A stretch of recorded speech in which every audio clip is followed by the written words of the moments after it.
Friends, welcome to my channel. ఈరోజు బియ్యం పిండితో సింపుల్ పద్ధతిలో అప్పడాలు ఎలా చేయాలో చెప్తాను. దీనికోసం ఒక పాత్రలో 1 కప్పు బియ్యం పిండికి 2 కప్పుల వాటర్ పోసేసుకొని, ఇందులో వాటర్ బాగా కాగాక 1 టీ స్పూన్ జీలకర్ర వేసుకున్నాక మనకి కొంచెం కలర్ చేంజ్ అవుతుంది.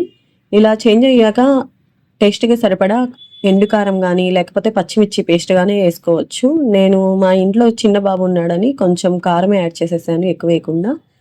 ఇవంతా బాగా కాగాక ఇందులో 1 టీ స్పూన్ నువ్వులు వేసుకోవచ్చు. నువ్వులు కావాలనుకుంటే వేసుకోండి, లేకపోయినా టేస్ట్ బాగానే ఉంటాయి. ఇలా మనం ఒక 10 నిమిషాలు కాగబెట్టుకున్నాక ఇందులో 2 కప్పుల వాటర్కి 1 కప్పు బియ్యపిండి తీసుకున్నాం. మనం ఏ కప్పుతో అయితే వాటర్ తీసుకున్నామో అదే కప్పుతో బియ్యపిండి తీసుకోవాలి. 1 కప్పు బియ్యపిండికి 2 కప్పుల వాటర్. కరెక్ట్గా కొలతలు తీసుకున్నామంటే ఈ పిండి మనకి పర్ఫెక్ట్గా వస్తుంది. ఇలా వేసుకున్నాక మొత్తం బాగా కలుపుకోవాలి. ఇదంతా కలుపుకున్నాక మనకి కొంచెం పిండి ఉడికేంత వరకు 2 మినిట్స్ అలాగే ఉంచామంటే మనకి పిండి బాగా వస్తుంది. మనం ఒత్తేటప్పుడు కూడా ఇరిగిపోకుండా చక్కగా వస్తాయి అప్పడాలు. ఇప్పుడు స్టవ్ ఆపేసేసుకొని ఒక మూత పెట్టేసేసుకొని కొంచెం గోరువెచ్చగా అయ్యేంత వరకు ఉంచుకుంటే సరిపోతుంది. ఇప్పుడు ఇది గోరువెచ్చగా ఉన్నప్పుడే మనం పిండిని బాగా సాఫ్ట్గా కలుపుకోవాలి.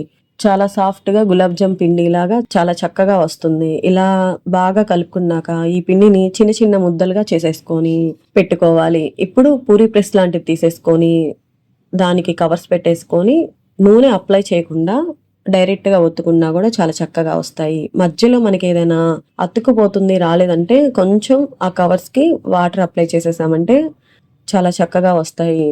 ఇలా ఎండతో పని లేకుండా ఇంట్లో ఫ్యాన్ కింద పెట్టేసేసుకొని ఇలా అప్పడాల్ని మనం ఈజీగా ప్రిపేర్ చేసేసుకోవచ్చు. ఇలా అన్నీ రెడీ చేసి పెట్టేసుకున్నాక మనం 1 డే వరకు ఫ్యాన్ కింద పెట్టుకున్న నిల్వ ఉండాలనుకుంటే ఎండలో ఒక రోజైనా మనం ఎండబెట్టుకోవాలి. కొంతమందికి ఎండ కొంచెం సేపైనా వస్తుంది కదా, అలా కొంచెం సేపైనా ఎండకి ఇవి ఎండబెట్టేసేసుకోండి, నిల్వ ఉంటాయి. ఫ్యాన్ కింద ఎండబెట్టేసుకున్నా ఎండిపోతాయి, కానీ మనకి నిల్వ ఉండాలనుకుంటే మాత్రం కొంచెం ఎండ కంపల్సరీ తగలాల్సిందే.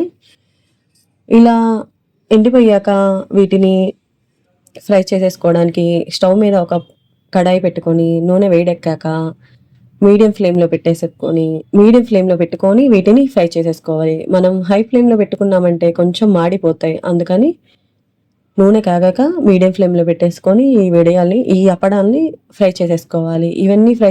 ఇవి ఫ్రై అయ్యాక ఒక టిష్యూ పేపర్ ప్లేట్లో తీసేసుకున్నామంటే ఏదైనా ఎక్స్ట్రా ఆయిల్ ఉన్నా పీల్చేసుకుంటుంది. చాలా చాలా టేస్టీగా ఉండే బియ్యం పిండితో అప్పడాలు మీరు కూడా ఇలా సింపుల్ ప్రాసెస్లో చాలా టేస్టీగా సూపర్గా కూడా ఉంటాయి.